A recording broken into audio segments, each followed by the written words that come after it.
अनिल यादव जी की आपको भी यही लग रहा है या ये हो सकता है कि बीजेपी अपनी तरफ से कोई कोर कसर नहीं छोड़ना चाहती है?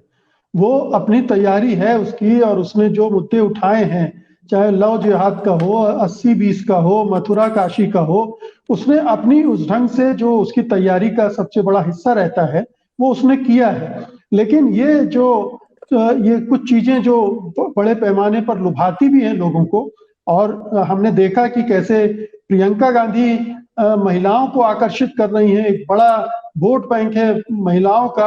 अगर उसमें सेंध लगाती है कांग्रेस तो नुकसान बीजेपी का हो सकता है।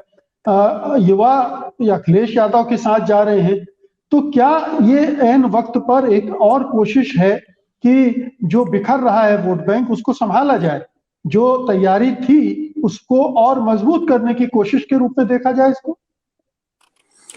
देखिए, इसमें तो कोई शक नहीं है कि भारतीय जनता पार्टी बैकफुट पे है, डिफेंसिव है। और वो एक्शन के, एक तो होता है एक्ट करना और एक होता है रिएक्ट करना। भारतीय जनता पार्टी इस समय आक्रामक नहीं है, वो रिएक्ट कर रही है कि अखिलेश के मैनिफेस्टो में क्या है, अखिलेश क्या क्या वायदे कर रहा है, प्रियंका क्या क्या वायदे कर रही है। एक बात जरूर माननी पड़ेगी कि इनका जो फीडबैक का जो सिस्टम है, जो ये सर्वे कराते हैं, इंटरनल सर्वे जो कराते हैं, वो बहुत अच्छा है। और उसकी वजह से इनके पास असलियत इनके पास आ रही है कि कितनी ये बुरी तरह से ये हार रहे हैं और कौन कौन से मुद्दे हैं जो जनता को टच कर रहे हैं। उनमें से जो मुद्दों पे ये कुछ कर सकते हैं, लिख सकते हैं, वो लिख रहे हैं। जो जैसे गन्ना किसानों का हम वो कर देंगे, नहीं तो ब्याज दे देंगे अगर 15 दिन से ज्यादा की देरी हुई, स्कूटी दे देंगे, सिंचाई का जो इरिगेशन का जो बिल होगा उसको माफ कर देंगे। लेकिन जो बहुत अच्छे मुद्दे जो अखिलेश ने उठाए, जैसे पेंशन बहाली का मुद्दा था, जो लोगों में बहुत ज्यादा असर कर रहा है, उस पर ये कुछ नहीं कर सकते और ये उस पर कुछ करना भी नहीं चाहते। इसी तरह 300 यूनिट जो फ्री बिजली का मुद्दा है, उस पर ये रिएक्ट चाह करके भी नहीं कर पा रहे। और अब्राहम लिंकन का कहना है कि you can make all the people fool some of the time and some of the people all the time, but not all the people all the time. यानी आप सब लोगों को कुछ समय के लिए मूर्ख बना सकते हैं और कुछ लोगों को हमेशा मूर्ख बना सकते हैं, लेकिन सभी लोगों को हमेशा के लिए मूर्ख नहीं बना सकते।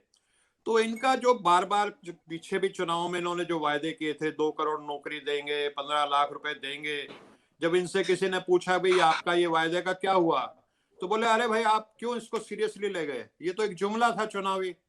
तो इनके घोषणा पत्र को आप लोगों ने, जैसे वो भेड़िया आया की कहानी है, इसको कोई सीरियसली भी नहीं लेता कि जो अपना उसमें घोषणा पत्र में, और नाम बहुत भारी भरकम रखेंगे, संकल्प पत्र, घोषणा पत्र, उसको ये पूरा करेंगे, इसको कोई मानता नहीं है। लेकिन अब क्या है जो आपने जिक्र किया कि जिन मुद्दों को ये लेके चलते हैं, 80 के दशक में एक बॉम्बे में फिल्म बनाने वाले होते थे, राम से ब्रदर।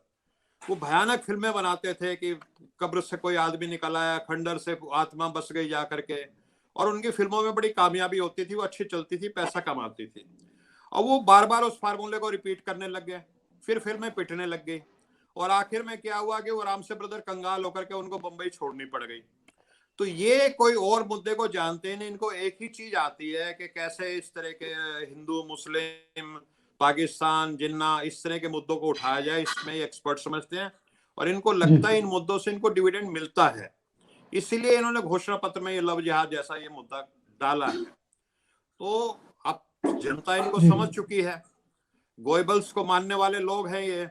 गोएबल्स कहता था जब भी बोलो बड़ा झूठ बोलो और उसको दोहराओ तो भोली भाली जनता आपको यकीन कर लेगी। छोटा झूठ मत बोलो, छोटा झूठ बोलोगे तो जनता आपको पकड़ लेगी, बड़ा झूठ बोलो, उसको दोहराओ। लेकिन गोएबल्स की जो बात हम है 2 ये दिन अधूरी से है। संसद में सुन रहे हैं बड़े बड़े झूठ, बड़े हाँ, बड़े झूठ संसद लेकिन में बोले गोएबल्स जा ने रहे इसके हैं और आगे भी पूरा कुछ देश कहा सुन था। रहा है जी, और ये बार बार बोले गोएबल्स की जा रहे हैं। आदि, हाँ, वो बिल्कुल ठीक है।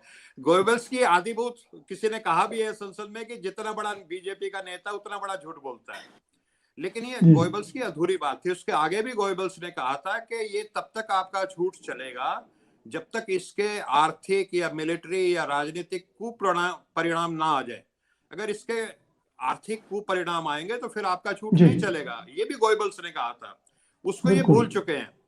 और जिस तरह से आर्थिक जो व्यवस्था हमारी रही है उसकी रीढ़ तोड़ी गई है, जो नोटबंदी में जितने सूक्ष्म हमारे लघु उद्योग थे, मध्यम उद्योग थे, वो जी बिल्कुल जी ध्वस्त हो गए, जीएसटी में ध्वस्त हो गए, कोरोना जी में जी हो गया। तो अब ये एक तरह से डिफेंसिव लड़ाई लड़ रहे हैं।